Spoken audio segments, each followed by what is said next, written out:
Manila is already connected na po pala, mga kapatid po. How about naman po yung iba natin po na mga region? Ayun, so nakikita ko yung North Luzon, nakikita ko yung Bicol region. How about naman po yung iba? Okay, naririnig na daw po tayo sa Mindanao. Okay, yung aking mga kapitbahay.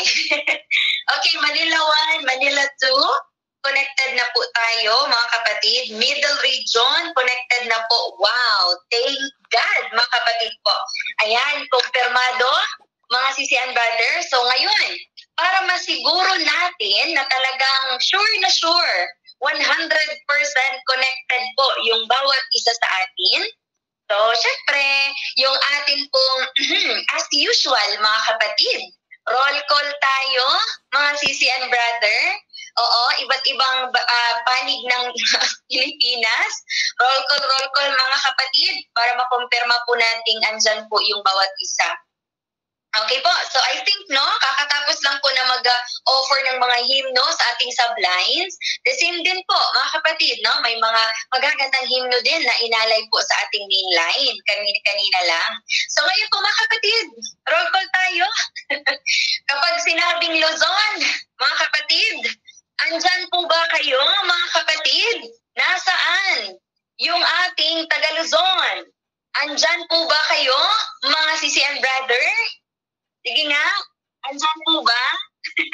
Ayun, Brother RG, andito kami. How about others po, mga kapatid? Andyan po ba? Wow, Maria Cristina, andito kami. Kaganda ng pangalan ni Sister Maria Cristina Falls. Ay, diba? Okay, thank you po sa mga active po nag-reply. Sister Corazon. Okay, dinig na dinig daw. How about, asa ang atong Mindanao? Naa ba mo dira, mga Mindanao? Sige daw. Asa ang atong Mindanao, mga kapatid po? Anak ba mo dira? Okay. Naami diri. Okay, tingkad po. Naami diri. Ingon sa atong mga Mindanao. Okay, last po tayo, mga kapatid. Diin ang aton nga Middle Region. Visayas, ara ka mo da, mga kapatid? Sige daw, be, ara ka mo da? Okay, wow, very good, mga kapatid. Very, very active po. Ara kami di. Sige po, thank God, no, mga sisian brother po. So, thank God, ngayon, confirmed na confirmed. Mga kapatid, no, very alive, awake and is enthusiastic po yung ating buong Pilipinas. So ngayon po, mga kapatid, Monday, another day for a very good fellowship. Kasama po yung ating mga hosts, Sister GM and Sister Jem. Ayan, Sis Jem, partner, baka gusto mo mag-say hi sa ating mga brothers and sisters po. Ayan, hello po mga kapatid, Luzon, Visayas, and Mindanao. Ayan. Good evening, brothers and sisters. So, hindi pa ako masyado marunong mag-speak po ng iba't ibang language. Ang alam ko lang po is sa aming language lang, which is Masbate lang po, mga kapatid po. Yun lang din yung alam ko. So, maayong gabi, mga taga Masbate, Ikaw, Island. Ayan po, mga kapatid. Yun lang. And sa Luzon, Visayas, good evening na po, mga kapatid po. Ayun lang, Sister GM. Okay, amen po. Alam, magpa-practice na daw tayo, sis.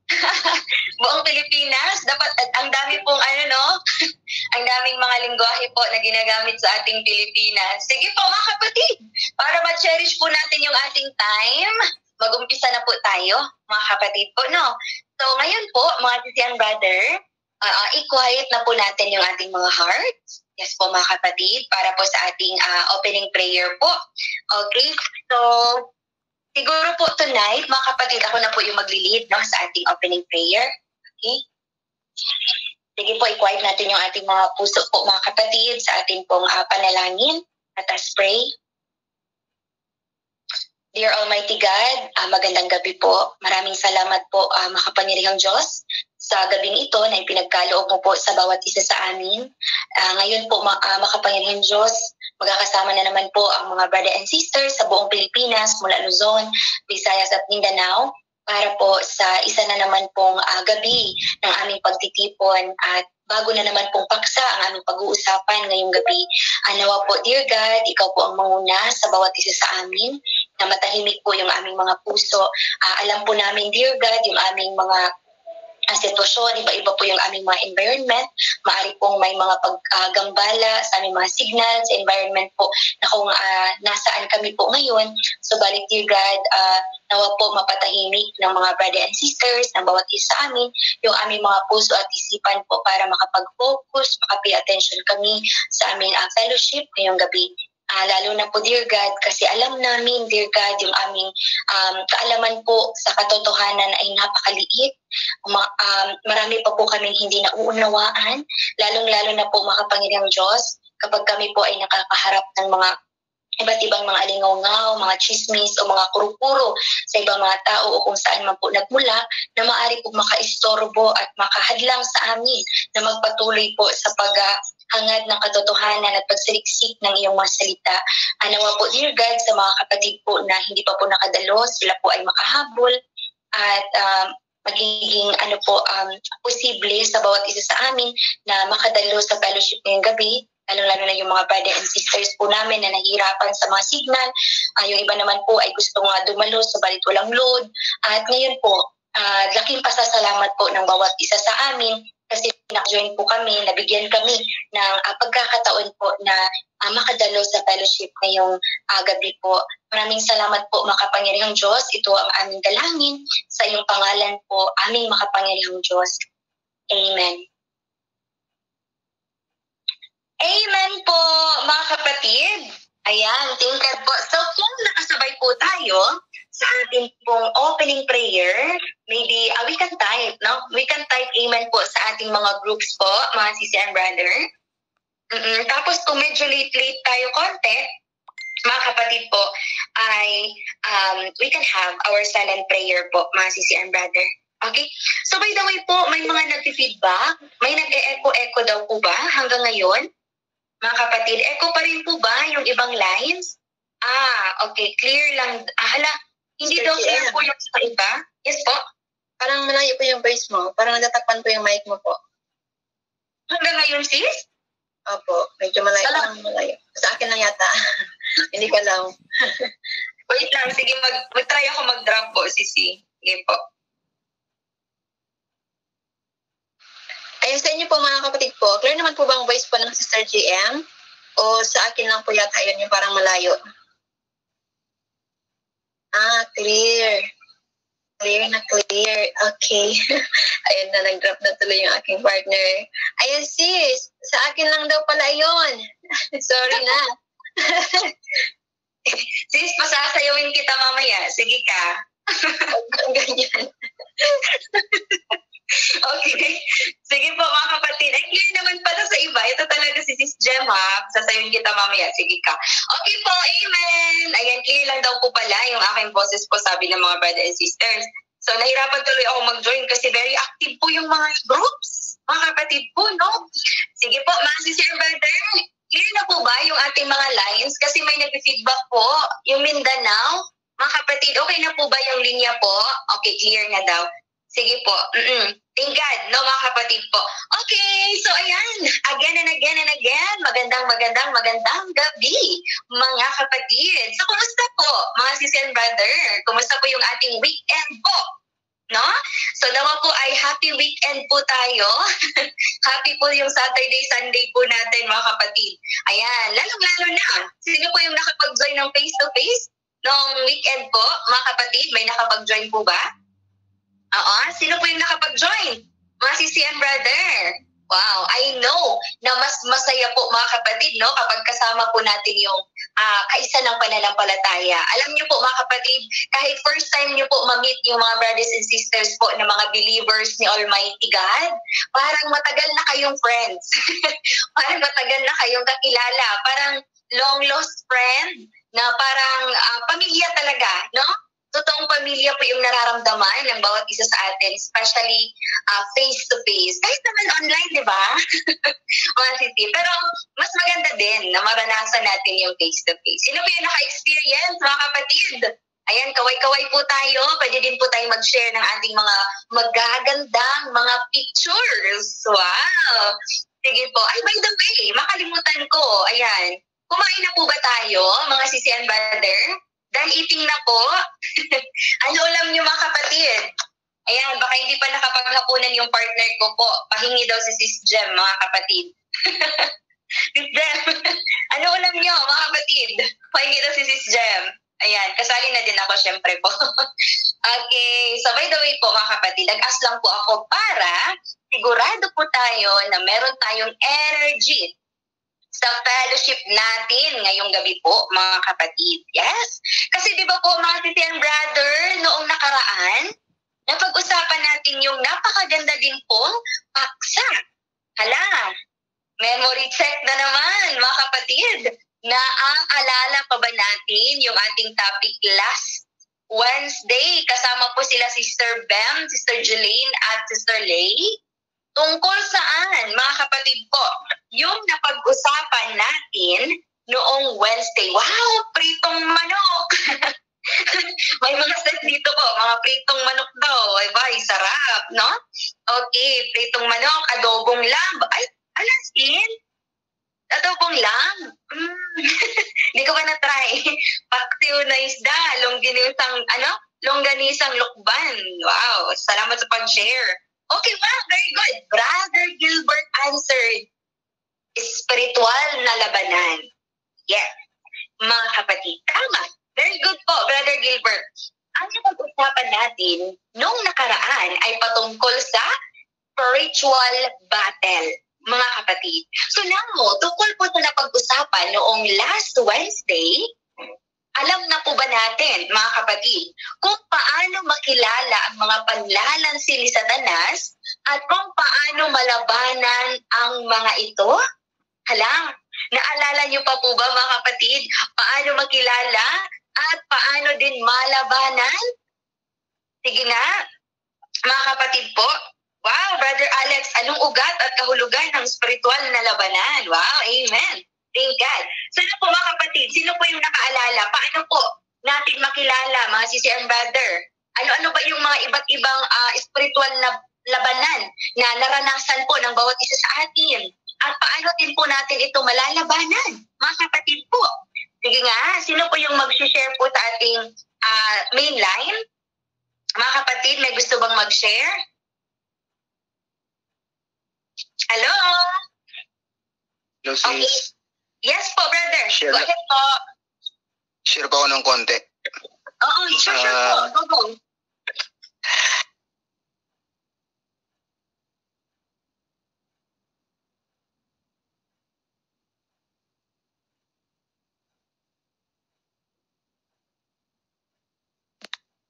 Ginagawa ng Diyos para sa sangkatauhan kung paano po niya ito ninanais na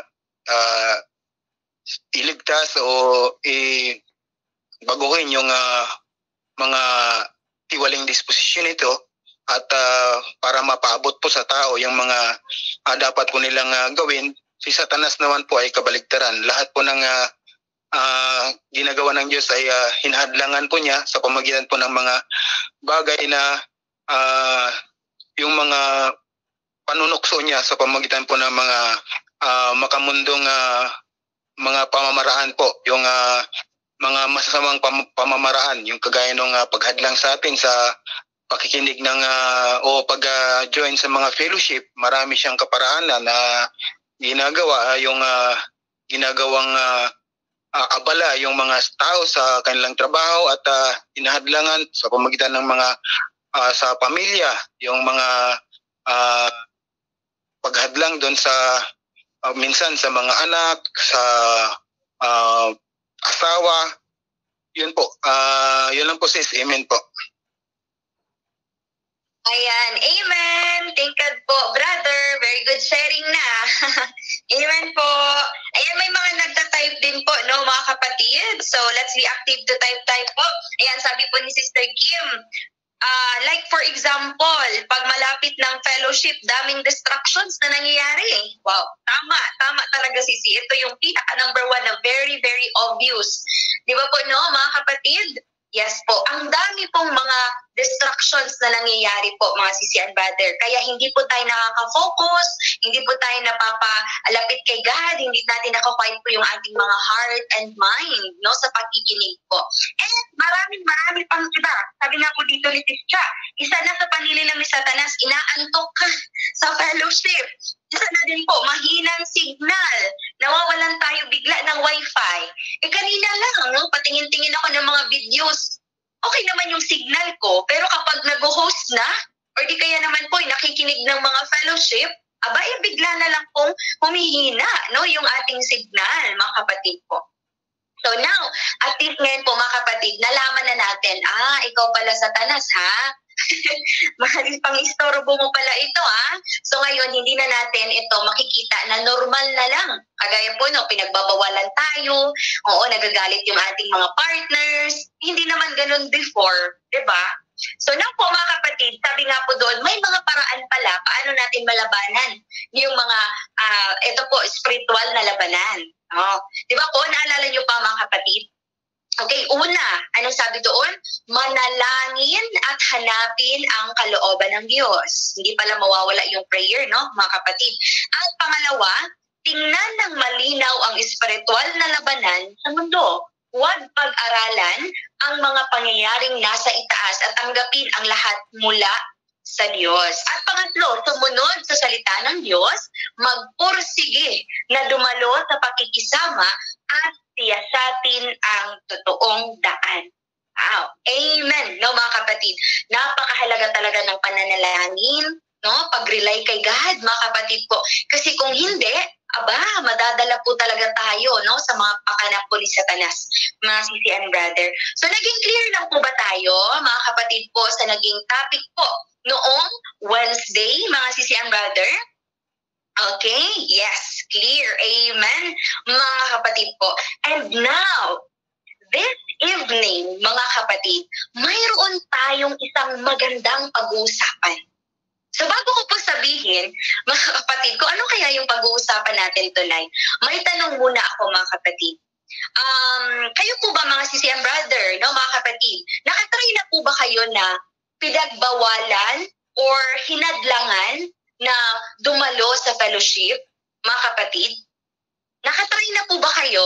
Sino po yung nakaranas po na hinadlangan or pinagbawalan po na dumalo sa fellowship? Sige daw. Kasi, ayan, sino po yung pumipigil sa inyo po at ano daw po yung dahilan, mga kapatid? Sige daw, sino yung gusto po na mag-share? Brother Adam, pamilya ko po. How about yung iba? Sinabihan OA. Hala, grabe naman. Oo, sabi ni Sis Kim, sinabihan daw siyang OA. How about po yung iba, mga kapatid po? Yes, pinagbawalan daw po ng pamilya. Yung iba hindi naman po, wala namang pagbabawal.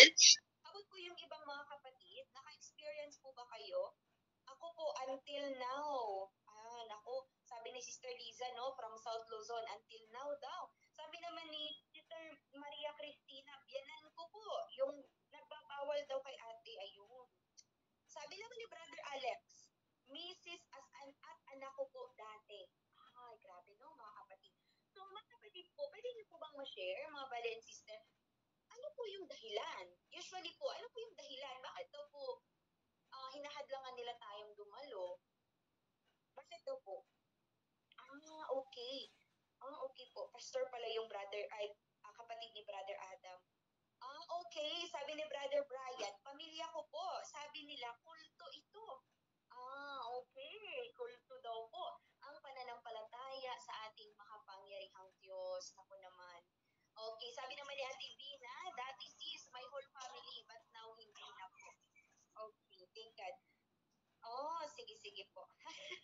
Sabi ni Ate Kim, Sis Kim, sorry, hindi ko pwede mag-open ng mic. Baka marinig po ng biyanan ko pag...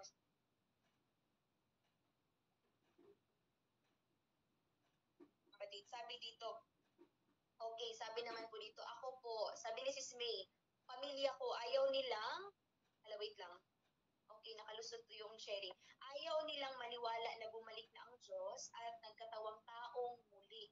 Eto talaga, yes, tama po, Sis May, na napakarami po na mga kapatid na tawag dito, nakarinig na po sila no, sa salita ng makapangyarihang Diyos. Nalaman na po nila na nagbalik na ang Diyos. Ngunit, kagaya po ng sinabi ni Sis May, pinigilan po sila or nahadlangan po silang mag-continue kasi hindi po sila naniniwala na bumalik ang Diyos at nagkatawang tao muli, mga kapatid. Siya nga pala po mga kapatid, bakit po ito natanong? You know? And nasagot nga po ni, yung kagaya po, very related po sa na-share ni Sis May. Kasi actually po, nung nakaraan mga kapatid, meron na naman pong nag-open up na kapatid natin. No? Nasabi nga po ng sister, ano daw pinapatigil daw po siya na mag-join ng fellowship dahil po sa isang Bible verse, mga kapatid. No? So, ano kaya yung Bible verse na ito? Siguro familiar din kayo nito mga kapatid. So what if po mga kapatid, may nakita tayong mga videos, it might be Facebook, YouTube, or kahit anong social media platform. Basta, what if po mga kapatid, makakita kayo ng video or di kaya makarinig tayo po ng mga religious leaders natin na kinundena yung gawain po ng makapangyarihang Diyos. Ano po kaya yung gagawin natin mga kapatid? Ano ba yung Bible verse mga kapatid no na pinangahawakan nila? Kaya po sinabi nilang hindi na magkakatawang tao muli ang ating makapangyarihang Diyos, mga kapatid. So i-share po natin ito. Actually, makikita natin ito mga kapatid sa aklat ng mga gawa, mga kapatid. Mga gawa, chapter 1, verse 11. Okay, sino po yung pwedeng magbasa? Mga kapatid, nakita niyo na po ba? Okay, sino pong gustong mag-greet po dito sa ating main line, mga sisi and bro? May convenient po ba mag-greet? Hello? Ako po Sige, go ahead po. Wala pa yung message, sis eh. Dito sa main line, nasan na po sisi? Ito po, kayong mga malalaking taga-Galileo. Ito po. Okay po.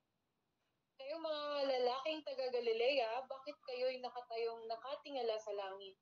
Ang kaparehong Hesus na ito na kinuha mula sa inyong patungong langit ay paparitong gaya rin ng inyong nakitang pagparoon niya sa langit.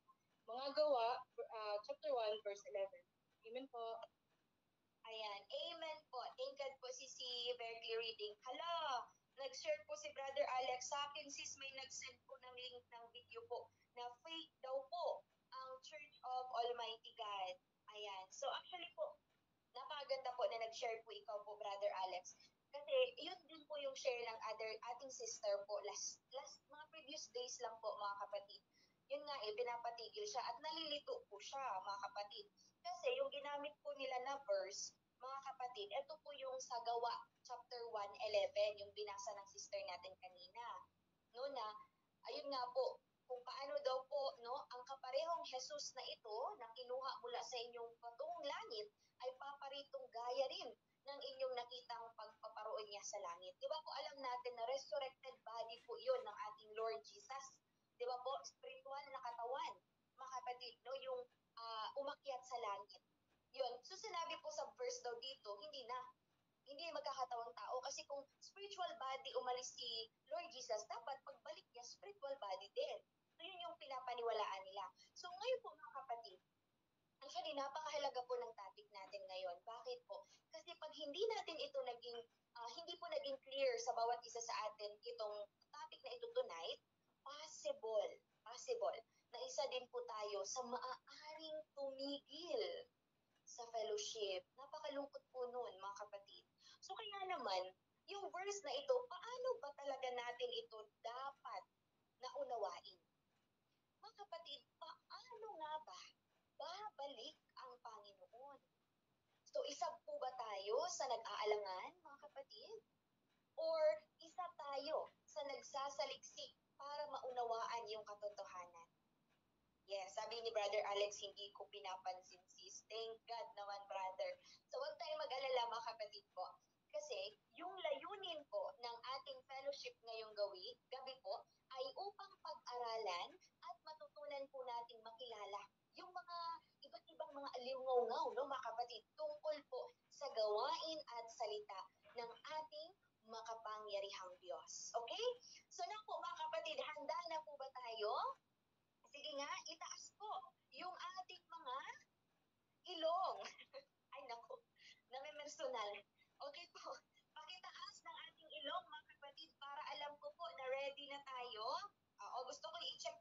paghinga ng mga brother and sisters natin. Send po natin yung ating mga ilong, mga kapatid po. Okay, send. Ayun, Brother Ace, nag-send na po siya ng kanyang ilong. How about others po, mga kapatid? Ayun, Brother RG. Okay, ready na po yung ating mga kapatid. Okay, thank God. How about ang iba naman po? Ayun, Sister Kim, nag-send na po. Hindi naniniwala asawa ko pero di naman niya ako pinapakialaman sa fellowship. Thank God naman po. Kasi po kung gusto natin malaman ang katotohanan po, alamin po natin. Exactly, Brother Alan. Tama po. Kung gusto nating malaman ang katotohanan, dapat magsaliksik tayo at personal nating alamin. Tama po, mga kapatid. So now po, mga sisi and brother, balikan natin yung Biblia, no? Kasi nakita ko, very ready na po yung mga brother and sisters. Okay? Ay, by the way, mga kapatid, medyo mabilis talaga akong magsalita po, ha? If you think na medyo mabilis na talaga, you can tell me, you can remind me, mga kapatid po, para mag-slow down tayo. Okay, so sabi po doon sa Bible, di ba, mga lalaking taga-Galilea, bakit kayo nakatayo na nakatingin sa langit? Ang Jesus na ito, na kinuha mula sa inyo patungo sa langit, ay babalik din kung paano nakita ninyo siyang umakyat sa langit. No, mga kapatid po. So, tungkol sa verse na ito. So, sabi nila, hindi na daw po magkakatawang tao muli ang ating Diyos. Kasi kung spiritual body po siyang umalis, pagbalik daw po ng Diyos, spiritual body pa rin. Resurrected body, mga kapatid, no? So, ngayon po, mga kapatid, bakit nga po ba kailangang 2 beses na magkatawang tao ang Diyos, mga kapatid po? No, kagaya po na nabasa na verse, sa mga tuwid po, mga kapatid, naniniwala po yung mga relihiyosong komunidad na nang matapos po ni Lord Jesus yung gawain niya, di ba, nagpapako siya sa krus, siya po ay nabuhay na magmuli mula sa mga patay at nagpakita sa kanyang mga alagad. Pagkatapos, umakyat siya sa langit bilang isang maluwalhating katawan. Tama po ba? Sa makatuwid, mga kapatid, sabi po nila, sa pagbabalik ng Panginoon, magpapakita pa rin siya sa mga tao bilang isang espiritual na katawan na muling nabuhay mula sa mga patay. Ayan. Ito po yung madalas pinanghahawakan at pinaniniwalaan ng mga relihiyosong komunidad, mga kapatid ko. Ngayon, may tanong ako, mga sisi and brother, ano po sa palagay natin? Ano po yung palagay natin sa pananaw ng relihiyosong komunidad na ito? Sa palagay niyo po ba, mga kapatid, sa pagbabalik ng Panginoong Hesus, ito ay muling nabuhay na spiritual na katawan ng Panginoong Hesus na hayagang magpapakita sa atin? Tama po ba? Yung imagination po ng mga religious people, mga kapatid, na pag bumalik si God, spiritual body, yung makikita agad-agad, lantaran natin siyang makikita, sabay ng mga ulap in the spiritual body. Tama po kaya yun, mga kapatid? Sa tingin niyo po, mga sisi and brother, may gusto po bang mag-share?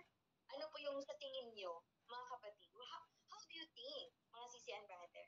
Sige nga, sinong gustong mag-share po dito sa ating main line? Tama po ba yung pananaw na ito, mga kapatid? Okay, sinong gustong mag-share po, mga kapatid po? Meron po ba?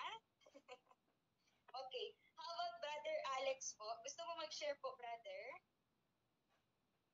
Hello po, sister. Hello po, yes po. Sige po, wait lang. Sabi nga po dito sa ano sa palagay mo ang pananaw ng komunidad sa reliyon, sa palagay mo ba sa pagbabalik ng Panginoong Hesus, ito ay muling nabuhay sa espiritong katawan ng Panginoong Hesus na hayagang magpapakita sa atin? Yun nga po, dahil nga po sa akin pagkaunawa, dahil nga po tayo mula pa sa mga ninuno, na nakagisnan po natin yung ganong paniniwala na sa kapanahonan lang po ni Jesus. Siguro nga po ang ibang tao, baka isa na rin din nga po ako doon na nag-iisip din dati po nung wala pa ako dito na ang Panginoon ay babalik na sakay ng puting ulap. Ano po? Kaya siguro po ang mindset ng ating mga ninuno or yung ating mga lola, lolo, magulang is ganun po. Kaya po sila nagtataka doon sa pagbabalik ng Panginoong Hesus nang malaman nila na nagkatawang tao is parang hindi po sila makapaniwala na nagbalik na ano po. Dahil nga po ang inaasahan nila ay yung Panginoong Hesus pa rin na dati po sa panahon po ng biyaya system. Yun lang po, amen. Wow! Amen! Amen po. Brother Alex, tama po. Mga kapatid, actually, hindi po natin ma-deny. Isa din po tayo sa naniniwala nito before, di ba? Bakit po? Kasi hindi pa po natin naintindihan. Hindi pa po natin nalaman yung katotohanan. Yes po, mga kapatid. So, thank you po, Brother Alex. Napakaganda pong pagbabahagi po. So, ayan. How about naman po yung ibang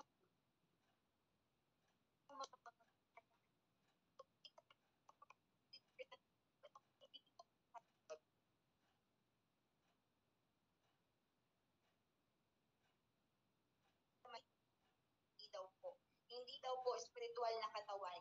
Okay, how about naman yung iba? Okay, nagbalik po siya sa katawang tao, sabi ni Sister Jim. Tama po ba, Sister? Sister Jim po from Bicol. Sa kadahilanan ng pagtubos at paghatol sa ating lahat, hindi na po siya ay karaniwang katawang tao namang muli. Okay, sabi po ni Sister Cheryl po from Bicol pa rin. Wow, active po yung Bicol natin. How about naman po yung ating mga middle region? Okay, thank God po mga kapatid. So marami pa pong nag-share. And dahil dyan sa ating very active na pag-share mga kapatid, may pan-noodles tayo tonight mga kapatid. Wow, so yummy. Maanghang. Maanghang po na pan-noodles po para awake-awake po tayo mga kapatid po. Okay, share lang po ha mga kapatid po. Ayan, inutan po yan ni Sister Jem. Okay po. Kaya ano ba talaga yung tamang sagot mga kapatid? No? Ano ba yung tamang sagot? So actually po, ngayon, yung gawain po ng ating makapangyarihang Diyos ay nagpatotoo na ang Panginoong Jesus ay nagkatawang tao sa lihim at dumating sa lihim. Kaysa po doon sa pinaniniwalaan ng karamihan na muling mabuhay sa espiritual na katawan ng Panginoong Jesus na dumarating sa mga ulap, mga kapatid po. So, ito ba ay lumalabag sa mga hula ng Biblia? Ang pagkakatawang tao ba ang pagbalik ng ating Panginoong Yesus bilang katawang tao? Ito ba mga kapatid ay lumalabag sa mga hula ng Biblia? So, gusto niyo po bang malaman yung kasagutan po mga kapatid? Okay, alright mga kapatid po. Sabay-sabay po tayong makinig. Okay? Supposed to be mga kapatid, may video po siya. Kaso nga lang yun. Hindi po natin makita kasi nakasablay tayo. So sabay-sabay po tayong manood or makinig po no sa isang video po mga kapatid para mahanap po natin yung tamang sagot mga kapatid po. Okay? So sige po no mga kapatid brother, this Jen, yung lineman po ba yung mag-play po si tayo po yung mag-play po si C, tapos marinig lang po nila yung voice po. Sige.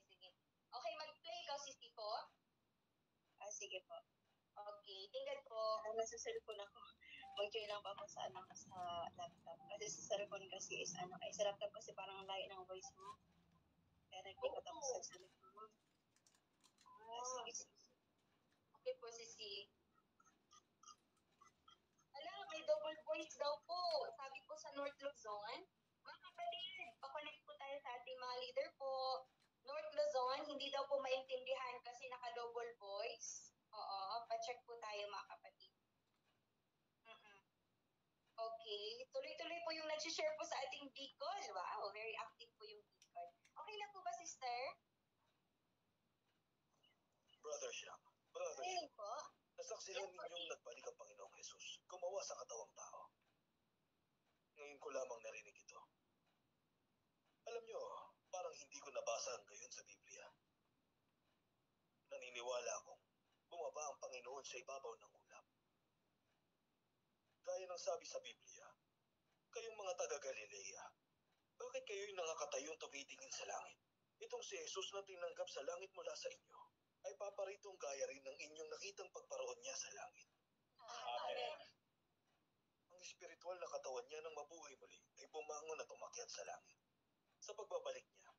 espiritual na katawan niya ang dapat bababa sa ulam. Pero nagpapatotoo ka na nagpapakita ang Diyos sa katawang tao. Tungkol saan ang mga ito? Nakabatay ba sa Biblia ang inyong mga patotoo? Pwede bang sabihin niyo ang sagot sa tanong na ito? Sige na mga brothers. Wala sa Biblia ang propesiya ng pagbabalik niya sa katawang tao. Ang nakikita ko lang na nakasulat dito, bababa ang Panginoon sa ulap sa harap ng maraming tao. Amen.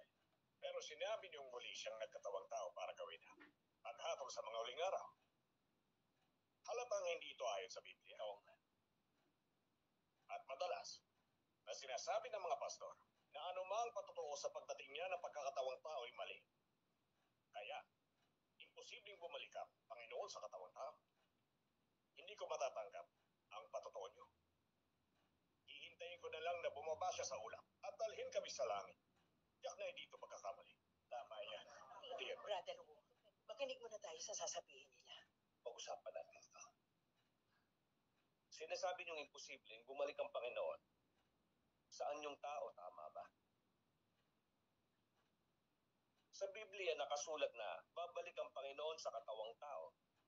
Ibig niyo sabihin, hindi niyo ito matagpuan. Maraming propesiya na nasa Biblia tungkol sa pagbabalik ng Panginoon. At napakalinaw ng mga propesiya tungkol sa pagbabalik niya sa katawang tao. Tulad ng sinabi ng Panginoong Hesus na gaya ng kidlat sa silanganan at nakikita sa kanluran, gayon din ang pagparito ng anak ng tao, sapagkat gaya ng kidlat na pag-islap sa panig ng silong ng langit ay nagliliwanag hanggang sa kabilang panig, ganon din ang anak ng tao sa karawan niya. Ngunit magbabata muna siya ng maraming bagay at itakwil ng lahing ito. Amen. Paulit-ulit siyang nagpropesiyang babalik siya bilang anak ng tao. Ang anak ng tao ay ang Diyos na nagkatawang tao. Tulad ng Panginoong Hesus sa katawang tao, nakamukha ng karaniwan na tao, na kumakain, umiinom, natutulog at lumalakad. Ngunit iba ang katawan niya matapos siyang mabuhay muli. Na kayang tumagos sa mga dingding, nagpakita at agad naglaho, mahiwaga ito. Kaya hindi siya maaaring tawaging anak ng tao. Nang magpropesiya siya, ay sinabi niya ito. Kailangan muna siyang magbata ng maraming bagay at itakwil ng lahing ito. Pero ang sinasabi niyo, siya ay babalik bilang espiritual na katawan na bumababa sa ulap at nagpapakita kung kailan ang lahat ay kailangan sumamba. Sino mga ngasta kumalaban sa kanya? Oo nga. Sinabi ng Panginoong Hesus, kailangan muna siyang magbata ng maraming bagay at itakwil ng lahing ito. Paano nga? Matutupad ito. Tama. Kapag siya'y nagpakita lamang para gumawa bilang anak ng tao at di nakilala na Kristo na nagkatawang tao, sa kanila tatanggihan si Kristo ayon sa mga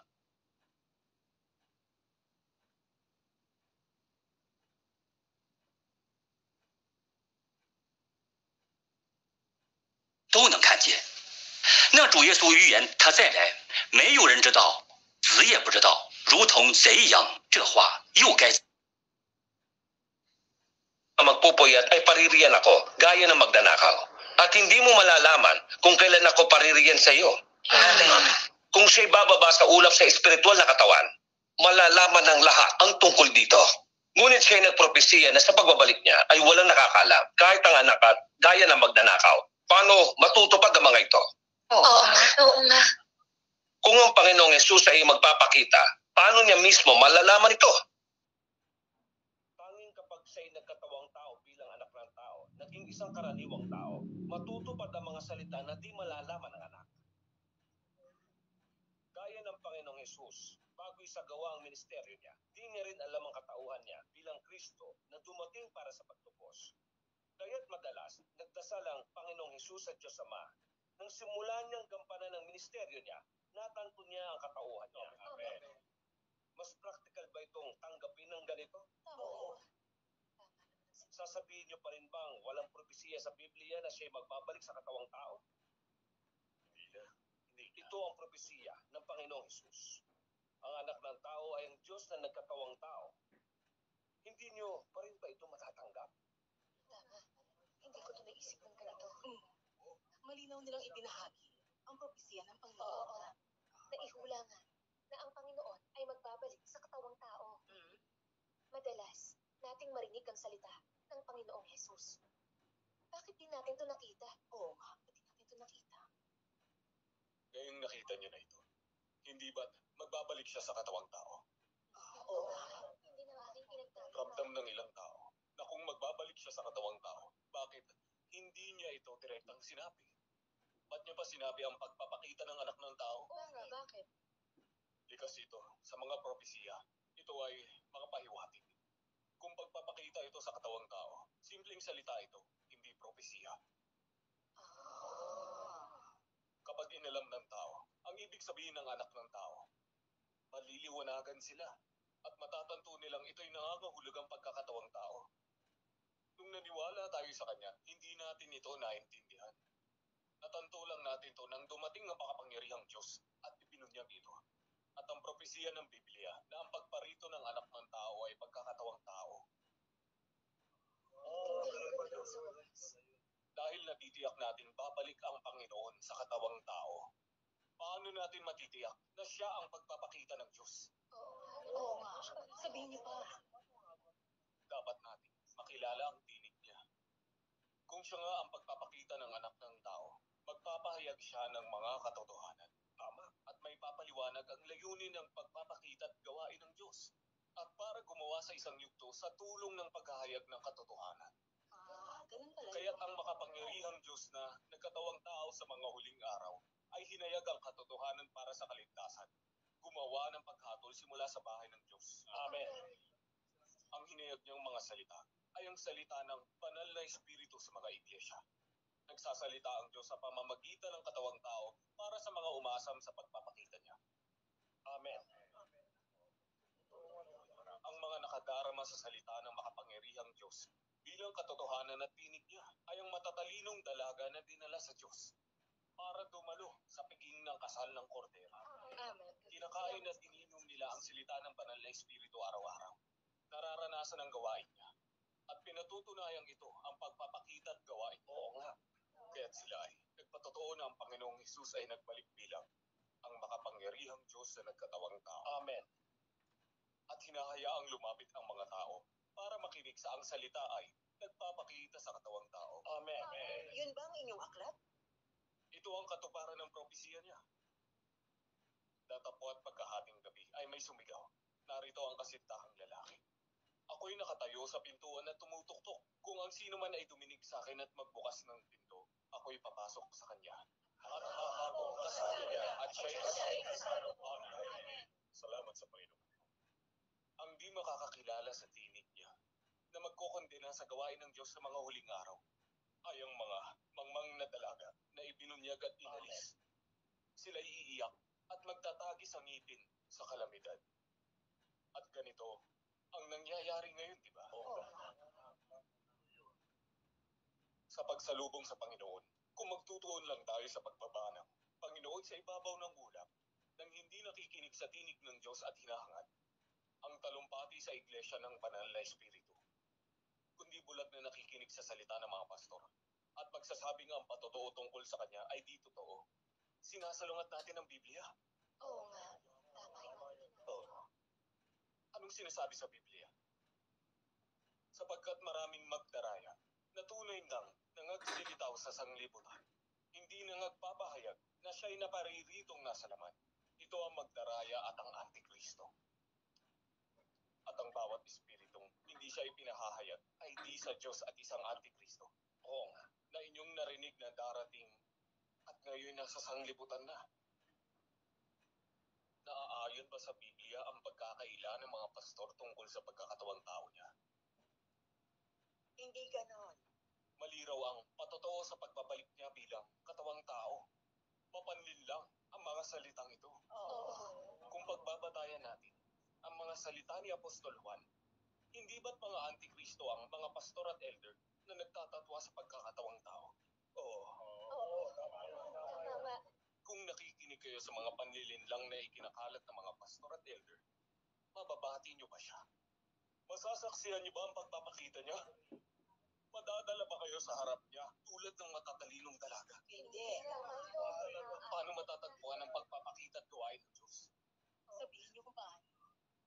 Basahin natin ang salita niya para maliwanagan kayo. Magaling. Magaling. Oh, salamat sa Panginoon. sa Panginoon. Ang magtataglay sa sustansya ng Diyos ay siya na pagkakatawang tao niya. At siya rin ang magtataglay ng pagpapahayag ng Diyos. Yamang ang Diyos ay nagiging laman, dapat niyang ilahad ang gawaing dapat niyang gawin. At yamang ang Diyos ay naging laman, dapat niyang ipahayag kung ano siya. Dapat dalhin ang katotohanan sa tao, pagkalooban ng buhay ang tao, at ipakita sa tao ang daan. Amen. Amen. Ang laman na walang lamang sustansya ng Diyos ay tiyak na hindi ang Diyos na nagkatawang tao. Wait lang po mga kapatid ko, wala daw pong voice po sa ibang line, Pasay 2, no voice. Sa Pasay 2 po mga kapatid ko, Ayan po, pasuyo po mga kapatid ko, pa-mention po ng inyong mga, subline, mga kapatid po. No voice po sa inyo, mga kapatid. Ito ay walang pag-aalinlangan. Amen. Upang siya sa atin, kung ito'y laman ng Diyos na nagkatawang tao, ito'y dapat natukoy mula sa disposisyon na ipinapahayag niya. Na ibig sabihin, kung ito o hindi ang laman ng Diyos na nagkatawang tao, at kung ito o hindi ang tunay na daan, ay dapat mahusgahan mula sa kanyang sustansya. Sa pagtukoy kung ito ang laman niyang nagkatawang tao, ang susi ay bigyan pansin ng kanyang mga gawa, mga salita, disposisyon, at marami pang ang iba, sa halip na sa panlabas na anyo. Kung ito lang ang nakikita ng tao at hindi pansinin ang sustansya niya, yaon ay nagpapakita ng kamangmangan. Talaga, tama sinabi. Oo. Dahil naghahanap tayo ng mga yapak ng Diyos, dapat natin hanapin ang kalooban niya. Dahil ang mga salita niya, ang mga sinambit ng Diyos, na kung saan naroon ang mga bagong salita ng Diyos, naroon ang tinig ng Diyos. At kung saan naroon ang mga yapak ng Diyos, naroon ang mga gawa ng Diyos. Kung saan naroon ang pagpapahayag ng Diyos, naroon ang pagpapakita ng Diyos. At kung saan naroon ang pagpapakita ng Diyos, doon umiiral ang katotohanan, ang daan at ang buhay. Amen. Habang hinahanap ang mga yapak niya, di niyo pinansin ang Diyos ang katotohanan, ang daan at ang buhay na salita. Nang maraming nakatanggap ng katotohanan, sila'y hindi naniniwala na nahanap nila mga yapak niya. At lalong hindi nila tinatanggap ang pagpapakita ng Diyos. Napakalubhang pagkakamali yun. Ang pagpapakita niya ay hindi may pagkakasundo sa mga pagkaintindi ng tao. Lalong hindi siya magpapakita ayon sa utos ng tao. Ang Diyos ay gumagawa ng kanyang sariling pasya at siya ay may sariling mga plano. May sarili din siyang layunin at sariling mga paraan. Amen. Hindi mahalaga sa kanya na ipaalam ang kanyang mga gawain kasama ang tao. At hindi kailangang sabihin sa tao, ito ang disposisyon ng Diyos. At bukod din dito, dapat tanggapin ng lahat kung nais niyong masaksihan ang pagpapakita ng Diyos at sundan ang mga yapak niya. Nararapat niyo munang lampasan ang inyong kaisipan. Hindi niyo dapat ipag-utos na dapat gawin ng Diyos ito o iyon.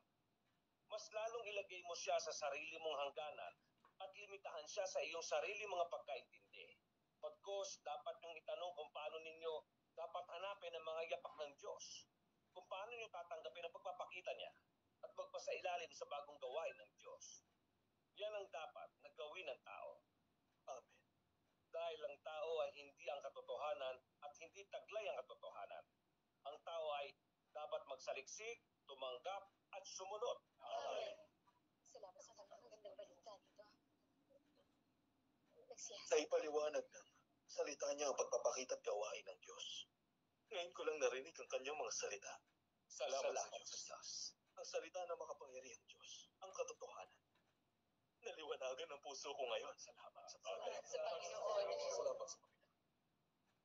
Kapag naalala ko ang paniniwala ko sa Diyos at sa mga pastor, kung paano ako napuno ng mga paniwala, talagang nahihiya ako. Lalo na sa pagbati sa Panginoon. Sinasambit ko lang ang Biblia dati. Pinagmamasdan ng langit at naghihintay sa pagbaba niya. Nang hindi nakikinig sa tinig ng Panginoon. Nakumbinsi ako ng mga paniniwala ko na hindi magagawang magkatawang tao ng Diyos para magpakita. Napakayabang ko pero walang alam. Mabuti na lang pagkatapos kong makinig sa inyo. Nalaman ko, palihim na nagkatawang tao ang Diyos sa sangkatauhan para gawin ang paghatol simula sa bahay niya. Tama.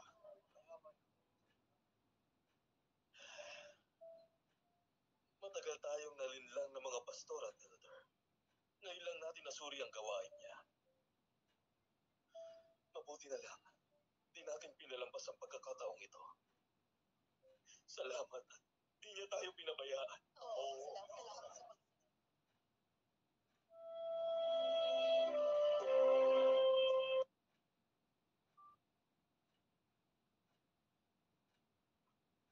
Amen po! Ayan. Marinig lang po ba yung aking boses po, mga kapatid? Clear lang po ba? Baka hindi po naka-open yung mic ko. Ewan ko na lang kay Messenger. Clear lang. Okay. So, amen po. Ayan. Narinig lang po ba ng lahat, mga kapatid po, yung ating napakinggan po na video? Oo. Yes. Clear lang daw. Tinggan po. So now, mga kapatid, pagnilayan natin, bigay tayo ng guide, no? Ano yung pagninilayan po natin sa narinig po natin na video, mga kapatid po? Okay? So dito po, mga kapatid, ngayon, so alam natin, di ba, nabasa natin yung mga gawa 1:11. At alam natin po na yung mga relihiyosong komunidad naniniwala po na ang nabuhay na magmuling espiritong katawan na ay lilitaw sa mga tao sa pagbabalik ng Panginoong Hesus. Tama po, mga kapatid? Ito po yung pinaniniwalaan, diba? So, para po sa inyo, after po na marinig po natin yung video, tama po ba ang pananaw na ito, mga kapatid, na kung babalik daw ang Panginoong Hesus, ito po ay sa anyo ng espiritual na katawan? Ngayon po, mga kapatid, para sa inyo, ano po yung pananaw ninyo po, mga kapatid? Ito ba ay tama o ito ba ay mali? At bakit, mga kapatid po? At dagdag na rin po, mga kapatid, ang pagkakatawang tao ba ng Diyos ngayon ay lumalabag po ba ito sa mga hula ng Biblia? Okay? Yung mga sagot po, mga kapatid, ay mahanap po natin doon sa video. Tama po? Napakalinaw po nung narinig natin. Sige po, mga kapatid, may handa na po bang magbahagi? Sa tingin nyo, tama po ba na kapag bumalik si God, dapat nasa spiritual na katawan? The resurrected body of Lord Jesus dapat yung babalik? Hindi po daw katawang tao? Okay? Sa inyo pong palagay or pananaw, mga kapatid, tama po ba ito o hindi? At bakit? Sige po, mga kapatid. Dito po sa ating main line, may gusto po bang mag-share po, mga kapatid? Okay, by the way, the subline po ha. Pwede po tayong mag-share. Pero yun nga lang, typing muna tayo ha. Sige po, main line, may gusto po bang mag-share po? Okay, sabi ni Sis Kim, mali daw po. Ayan, Sis Kim, convenient ka po ba mag-open ng iyong mic at mag-share po? Bakit po nasabing mali po, Sisi po? Oo, Good evening, convenient ikaw? Sir. Okay, yes po, clear po, Sisi po. Para po sa akin is mali po, sister, ang kanilang paniniwala. Sapagkat po ang ating makapangyarihang Diyos po ay babalik po siya ng palihim at maging mapanuring po tayo, maging matalino po tayo na mga tao po kung nabablanko. So yun nga po, sinabi po doon kanina na mangmang na dalaga at kinukundinang at nagtatagis ang mga ngipin ng mga taong naniniwala po na babalik ang Panginoong Hesus sa mga ulap po. So tayo po dito sa makapangyarihang Diyos po is kung naniniwala po tayo na babalik po siya sa pagkakatawang tao po at malalaman po natin ang kanyang pagbabalik sa pamamagitan po ng ng kanyang mga gawa, salita at sa kanyang disposition po sa sarili. So amen po. Wow! Amen! Very good po, Sister Kim. Napakagandang pagbabahagi po. May gusto pa po bang mag-add, mga kapatid? Habot naman po yung iba, mga sisi and brother. Gusto niyo pong mag-share? Okay. Very active po dito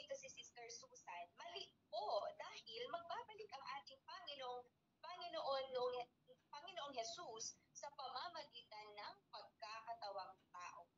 Yes po. Sabi naman ni Ate Juanita, nagkatawang tao. Nagkatawang tao sa pagbabalik daw po mga kapatid yung ating Diyos. Okay, nagkatawang tao sabi ni Brother Hinaro. How about naman po yung iba nating mga kapatid po? May nag-share po ba sa ating typing po? Okay, sabi ni Sister Lenny. Sus po, go brother. Go ahead po. Pwede po mag-share? Yes po. So yun po, wala po dun sa na pakinggan ko po na video po. Na naunawaan ko po na kailangan po magkatawang tao po ang Diyos dahil ito po yung meron po siya mga napropesiya po patungkol po sa pagkakatawang tao. Yung magpapakita lamang po ang Panginoong Hesus sa kayo po ng mga ulap. Ito na po yung time na na magsisitangis, magsisitagway yung mga tao po. At hindi po maisa sa pagkaparan yung mga propesiya po na binigkas po ng ating Panginoong Hesus patungkol po sa pagkakatawang tao at hindi po mabubuksan yung selyadong aklat na pinagpusiyan niya rin po sa mga huling araw. So yun po yung unungan ko po. Wow! Amen! Very good! Very good po, brother. Napakagandang pagbabahagi po. Thank God po! Okay. So tuloy-tuloy lang po tayo sa pag-share po mga kapatid ha. Sabi po dito ni Sister Lenny, mali. Kasi po, ang Diyos na nagkatawang tao, siya ay normal na tao, buhay na tao, at higit sa lahat na anak. Ngunit may taglay na higit sa lahat ang kalaman at walang kapantay. Siya lang ang tanging nagligtas sa katawan. Sabi naman po ni Brother Godofredo, mali po. Dahil mas maraming propesiya na magbabalik muna siya sa katawang tao. Okay, sabi naman po ni Sister Rowan, mali po. Dahil paano niya po lilitisin ang mga tao na masama at mabuti kung hindi po siya magkakatawang tao upang maibahagi ang kanyang makatotohanang salita sa sanlibutan. Okay, napakadami po ang share po sa South Luzon. Yes po, brother. Go ahead po. Share lang po nga ako ng kaunti. Yun nga po, kasi nga po, yung pananaw nila, doon sa luma nilang paniniwala na si Jesus ay magpapakita ng sakay sa ulap, at ayaw nila po na ang Panginoong Jesus ay muli pong nagkatawang tao. Hindi po nila nababatid sa katulad natin, ang gawain po na ginagawa ng ordinaryo na tao ay nasa saklaw lamang ng kanyang tungkulin na kaya lamang ng tao at hindi kumakatawan sa gawain po ng Diyos. Tanging ang Diyos na nagkatawang tao ang maaaring dumating at tapusin ang gawain na dapat niya pong gawin. Amen po. Ayan. Amen. Thank God po, brother. Very good po. So, napakaganda po, mga kapatid, na ating mga sharing po. Amen.